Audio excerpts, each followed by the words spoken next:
Well, nice to meet you, and thank you for inviting me. Someone is Cande is recording. She made it. So nice to meet you, and thank you for inviting me. It's very interesting to be part of this conversation. I'm Laura Alvarez Mornell. I'm based in Buenos Aires, Argentina, and I work for Amazon Web Services in a team dedicated to working with public sector organizations across Latin America to help them in their digital transformation paths. Thank you, Lau. Melissa, do you want to follow with a brief introduction? Hi, good to be with you all. I'm Melissa. I'm in Los Angeles also. Hi, Keith, neighbor. I was a mechanical engineer at Stanford, then early internet startup-y person in the 90s. I'm now a documentary filmmaker, but I'm reconnecting with my tech roots and doing a lot of storytelling to help global corporations with their digital transformation. And also digging into what's happening with artificial intelligence and ability to make movies using the new tech, and really curious about how we can leverage some of that to save the planet. Great. Just a few other attendees. Alicia, do you want to introduce yourself? Hi, my name is Alicia. I was trying to join earlier, but I had some technical difficulties. I am a lawyer, and I am for the first time trying to get involved in Okay. Thank you, Alicia. Noel, do you want to try again without the video to introduce yourself? We couldn't hear you the last one. Okay, can I speak now? Yes. Yeah. Okay. I'm sorry for the inconveniences. I was distracted due to the environment I was.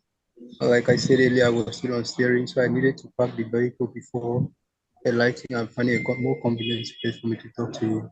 My name is Noel Ekanem. I'm from Nigeria.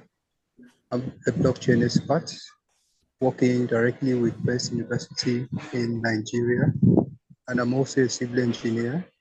I wish to work with my team to ensure that we bridge the gap that exists in fashion by introducing all the technologies we have in the world today, like the smart contract technology, blockchain technology, and also other viable transaction technologies that could help enhance fashion technology in the world. Thank you. Thank you, Noel. Okay, Coleman, just very brief if you can. And I think you are the last one. And then the panelists, of course. Yeah, thank you so much. It's a pleasure to be here. I certainly applaud all of the commitment and professionalism of everyone that's involved, really looking to drive collective impact on a micro level and a macro level. And that's a real testament to everyone's servant leadership. So my name is Keith Coleman. I'm a Stanford guy and a Penn guy. I'm part of Stanford Angels and Entrepreneurs, along with Radhika, and we both serve as co-chairs of the UN Joint SDG Fund Breakthrough Alliance, really kind of focused on trying to bring tech and media to accelerate the SDGs in hopes of unlocking capital to support all of this new foment for social innovation and social enterprise. So very good to be here, and let's keep getting to work. Thank you. Cande, do you want to introduce the breakout room, and Radhika and Adriana and Loud, who are the main panelists? Okay, great for me. I will start. Okay, hello. Okay, hello again. Good afternoon. I'm really glad to be here, and I always celebrate that kind of meetings or events, because it's the way that we know that we have energy, and it's like more energy to us to know that a lot of people want to change the world and want to change this world that we are living today. I'm really happy to be here. I want to thank Adriana for the invitation to invite me, to make me the possibility to make the lab.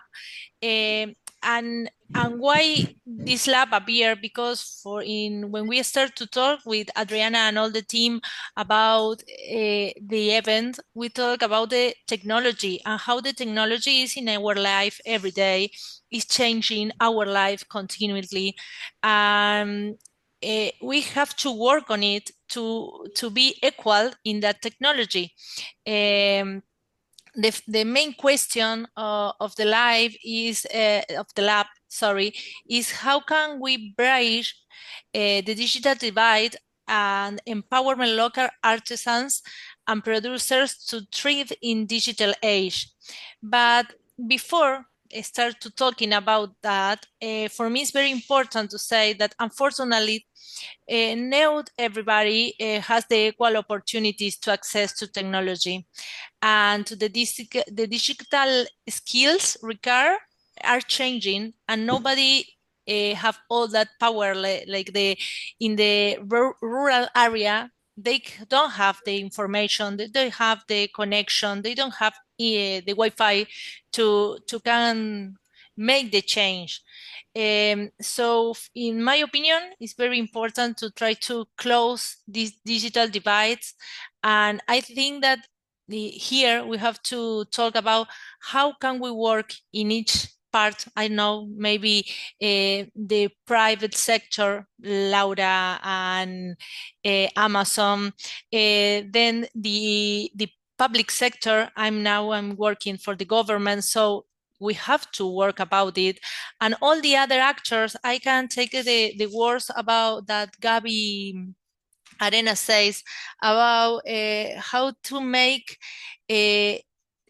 all the actors collaborate together. And I think that today we have to finish the lab having some answers of that. How can we all work together to make that technology to be something that everybody can take and work with it? Yes, that's all, Matthias. It's all yours. Thank you, Cande. Adriana, do you want to comment on the Yeah. relevance of each challenge? Yeah, I think that the biggest challenge, taking the thread of Candelaria also, is not just the access, because I think that if people, they feel motivated, I cannot see my phone. It's transparent. I don't know why. This is something strange. Okay. But today with a mobile, we can access, no? But the matter is what travels, which is the right information, how we showing, let's say, the different actors in communities where they can receive, like, for example, Hecho por Nosotros has this University Arts of Craft. Our University of System Change has tools for professionals, policymakers, medium firms. But the one that functions better are artisans and producers. And why? Although they have all the problems that Candelaria tells, when they feel someone can look at them, yes, in the correct way, they have an opportunity to engage in something that they will make possible to create their business, to integrate to the world. There is no digital gap. There is no problem. So I think the huge problem that our society and our system has is the lack of understanding how to arrive to the different actors, how to embrace informality. Our economies has 60% of informality. It's a treasure. There is such valuable information, creativity, opportunities there. Nobody talks to them. All the different powers, firms, policymakers, they talk among the system, also academics, yes. How we make this journey, this bridge where we co-create, and how we are more humble in order to understand that we do not know all. And there is a lot of valuable information, and in this key moment is the most valuable information at the grassroots that is totally not attended.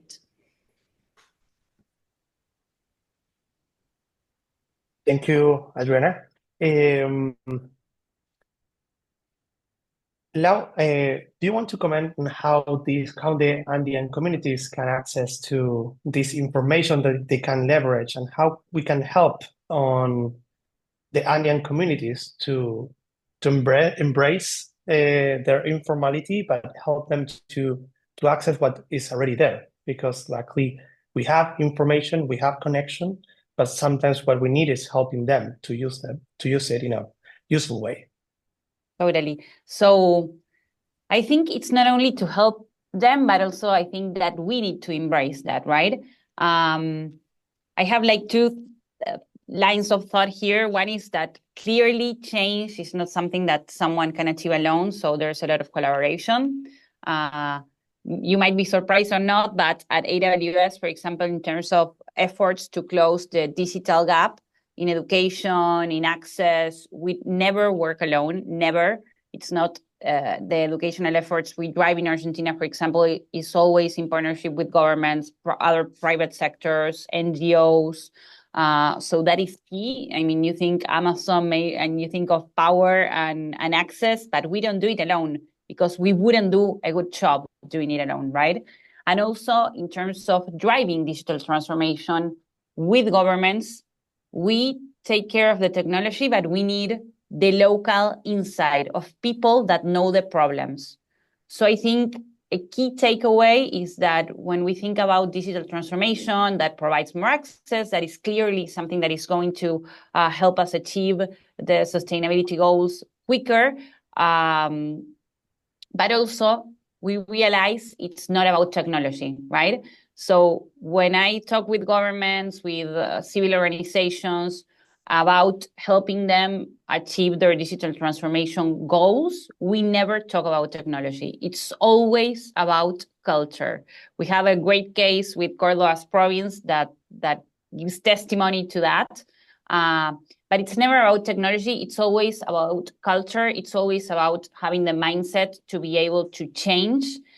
And then another thing that technology does provide, and specifically cloud, is the possibility to scale your ideas, right? You know how something that was born in Argentina can, for example, can get to another continent easily. And then there's another thing that is that we are the ones, each of us here in our local communities, that know the problems that we experience day to day.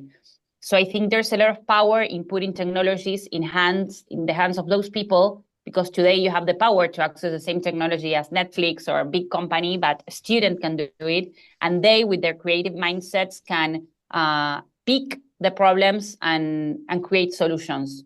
As Adriana said, there's a lot to embrace in informality. I'm going to talk about something very particular of Argentina that the Argentinians can confirm, but we are known for our creativity and power to adapt, right?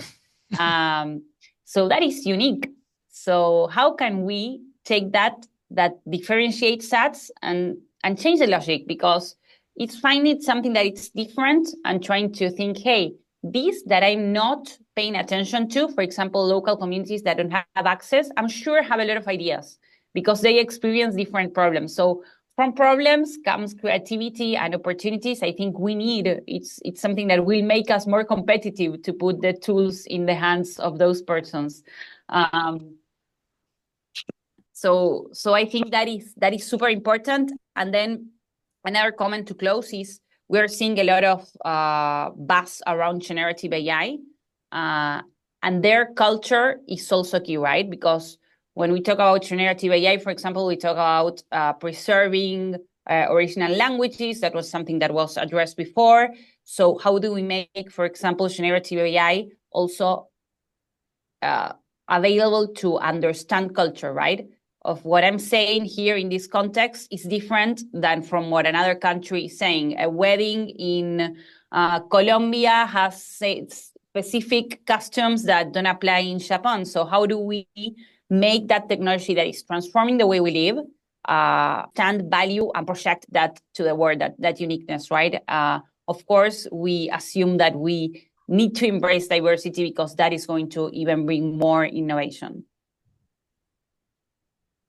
Thank you, Lau. And this is really interesting because probably 3 years ago or 4, when we were doing some of these events with Adriana, we were talking about blockchain and how blockchain could help the Andean communities. But today we have AI as a very tangible tool that we can use. So maybe AI not also brings information, but also helps to close this gap that we see when you need to adapt to different cultures and local cultures to help them to embrace new texts. So this is a new insight that is interesting to follow. Cande, you raise your hand. Do you want to comment something about the importance of the local government point of view? And of course, then Radhika, Jairo, and Adriana. Yes, I think that it's very important to understand how the local government have the power, because when we talk about government, we always think about the national government, of the province government. And I think that it's very interesting try to start to work closer with the local governments, because they are who really knows what the people needs. When I think this morning we were talking with Matias and Laura about how to explain to the others, the ones that are not from Argentina.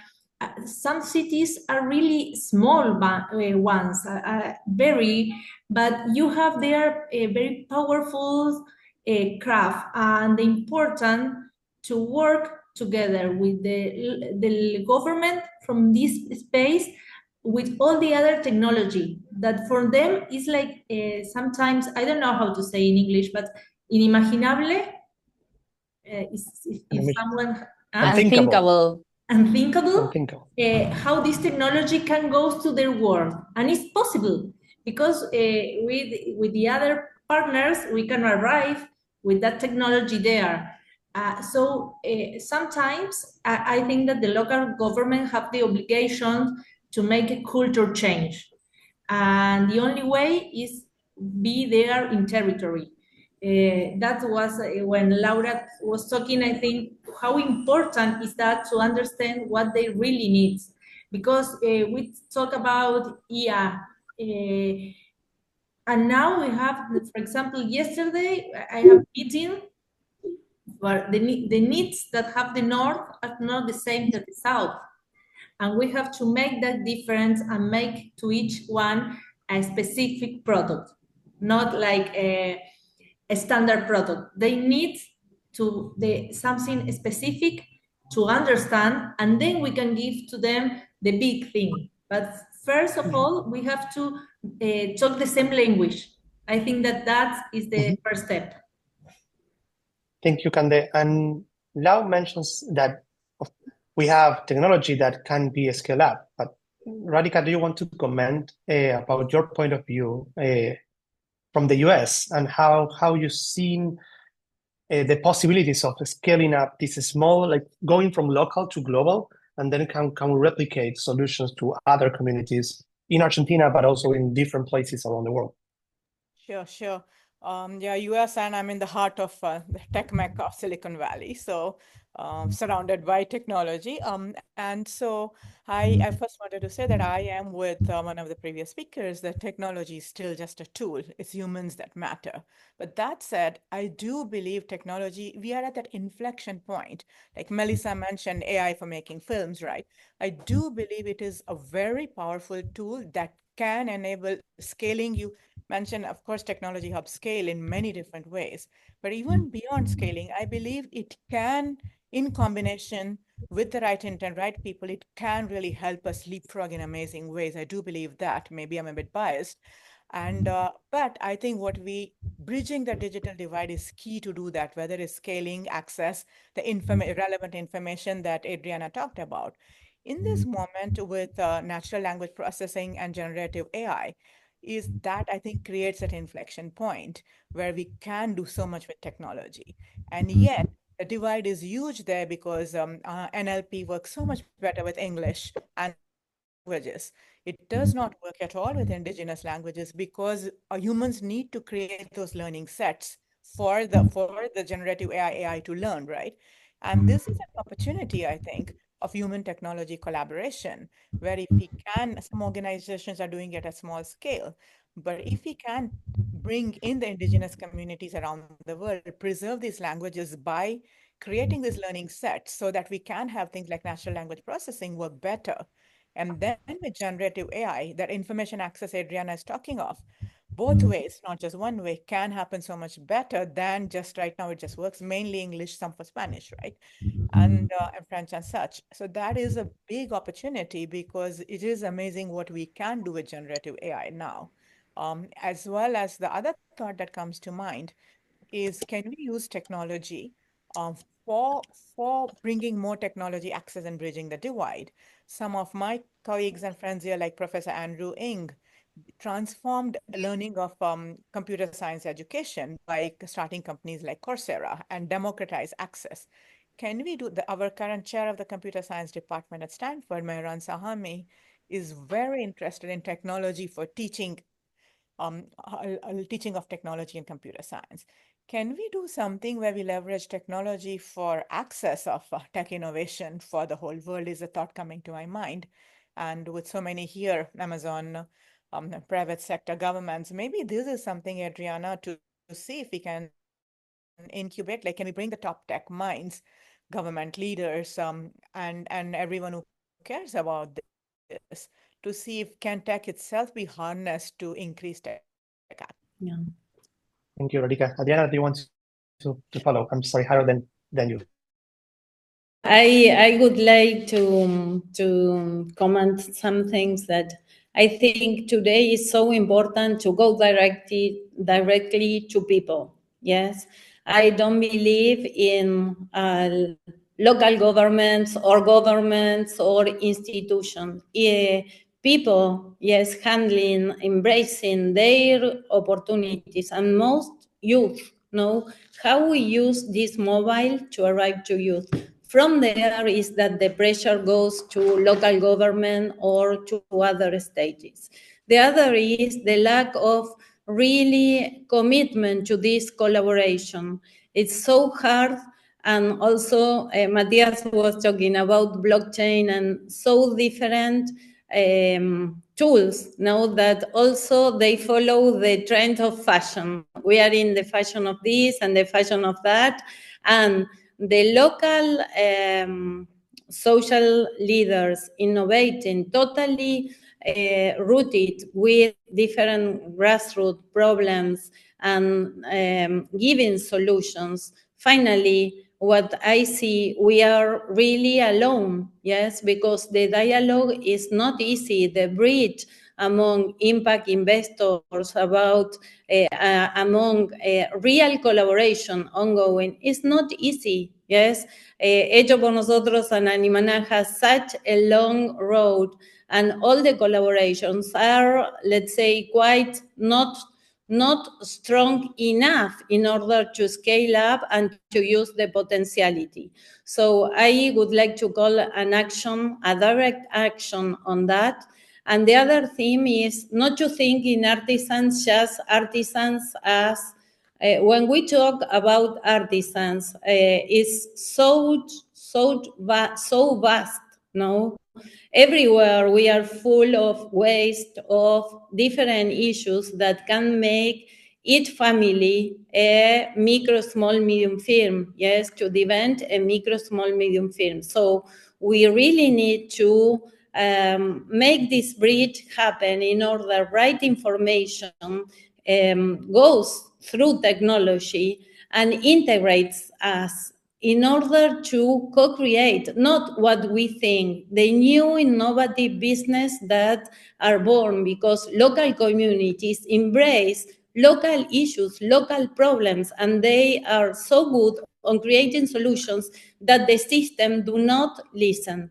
So I think we have a huge opportunity, but really think that we have to call an attention in order to go beyond, not to talk about collaboration, but to make collaboration happen. And this is the challenge that we have as human beings and as society.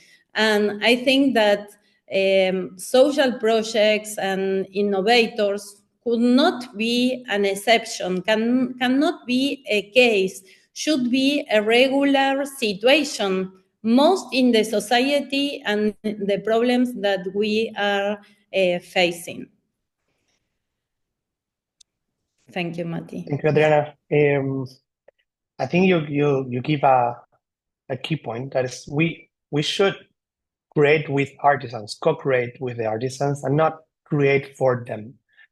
They are not objects that we are experimenting with. We have the willingness and tools to co-create with them, and we need to ask them and make them part of the process, and use all the tech that we have today, that is a lot, to make this process bigger and faster and easier. And now we can even communicate even if we don't speak the same language. They can speak in their own native language, and we can speak in Spanish or English, and we are able to communicate anyway. So that's amazing, and that's enabled a lot of new opportunities.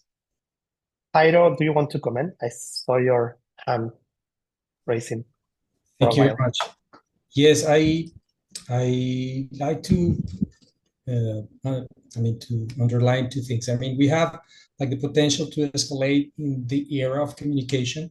One is an area, a big is an area where, I mean, databases and all information is gathered and sell it to the world. Another thing is this scenario of products where we have to add value to those products, and those platforms could eventually put in the hands of others those products. So as I have experience of what I have seen, I just want to share like two experience of that, how technology of products can be like developed. One is in the bamboo industry, where the centers of primary productions starts to develop like no technology process to something like it's transformed to an artisan product, much more elaborated. And also in the coffee industry, where National School of Coffee was set here in Armenia, Colombia. And it's been like 10 or 12 years that from this school was set. And you have seen how the change of the agriculture have evolved from like traditional coffee to very good coffee. And that technology, it's like you go to that place, you embed that information, you start to see how to add little values to the product, and that information then you have to connect with those communication, and then like to improve the levels of the product, improve the marketing, improve the information, that it's a place where the scenario of the communication you can also escalate. So it's that, I mean, I think that the University of Arts and that H por Nosotros is doing is like the place where the government, or I don't know, it's going to be the money said, a place where you can concentrate and atomize all the technology, and the people can go there and like to see how that work and how can they replicate that in their places, like could be hundreds of kilometers away, but they know how to do that. So like that's my like share like to the group. I think that those places that would be very important to replicate all around the world, like scenarios called like centers of primary productions or centers of artisans, or put the name that you want, but that would be very helpful to do somewhere. Thanks. Thank you, Jairo. Yes, indeed, I think one of the ideas of Adriana of having Hecho por Nosotros is creating this hub where you can find ideas and connect with others to try to move things forward. I think this is one of the main goals. I have a small comment to make regarding another I think very concrete action we can take is, there's things don't exist until you can measure them and act on them. So I think there's like a very concrete step to take in terms of giving visibility in terms of data to what's happening to local communities, and making that data available for other entrepreneurs, startups that already have the skill set to work on that data, right? Because when you get the data and access, you can understand the problems and opportunities. So I think there are a lot of well-known cases of governments, for example, sharing the data of transport and having startups work on them. But I think that logic can also apply to what's happening at a very local level in terms of different industries that don't have access yet to those kinds of a scenario and whose data is not being captured. I think that is super important as a first step to make sure we can pull data of what's happening, what they're doing, their problems, how they move, how they talk. I think that is super, super relevant.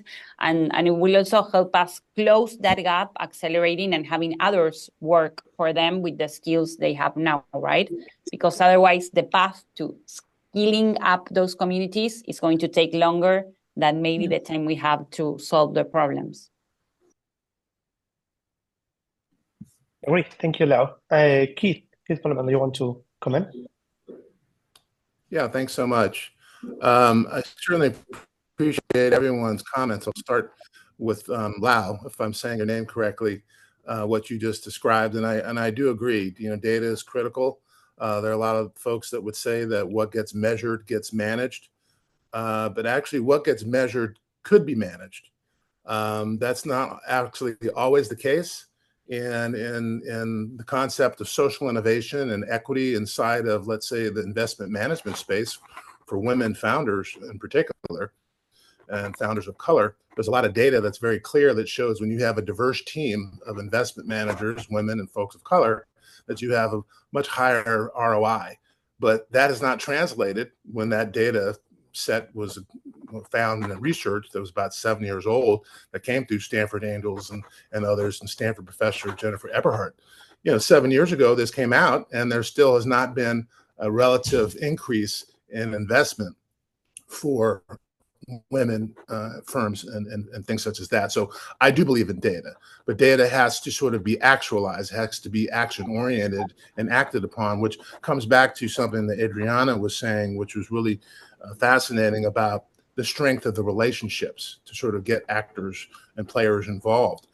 You know, very important place there is that are there shared interests, right? That's always the critical place.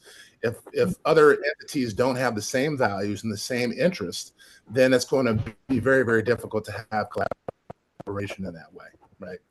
People can talk about it, but if they don't actually have those interests and have those deeply held values that can be congruent and aligned, then we won't get the kind of movement forward that we're hopeful for. And this then goes back to the storytelling aspect of things, right? A lot of this comes back to story. Yes, technology, and I think Radhika said technology, yes, but people. Well, what drives people? Stories drive people. Storytelling drives people. And I was fortunate enough to have been able to attend a few weeks ago the Hollywood Climate Summit.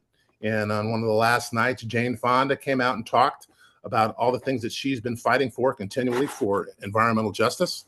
And the focus there is that we've got to continue to have stories that can drive social innovation and normalize it. As Adriana said, you know, right now social innovators are on the other room, right? They're on the outside. They're outliers. They're what ifs. But it needs to be standardized and normalized in that way. And I think that stories and storytellers can really help to sort of drive that and hopefully drive those kind of shared values and alignment that we need to have sustainability for sustainable development goals. So let's get those stories written. Yeah. so important. And I think that data, we will get real data through real experiences. And we can feed real storytelling with real experiences. Yes. And to have in this tremendous... hello. Hola. Se nos cortó en una parte buenísima. Nos han jalado por la prepa. Muy bien, hay que respetar el tiempo también. Sí, cuando se pone más lindo siempre termina, no sé qué.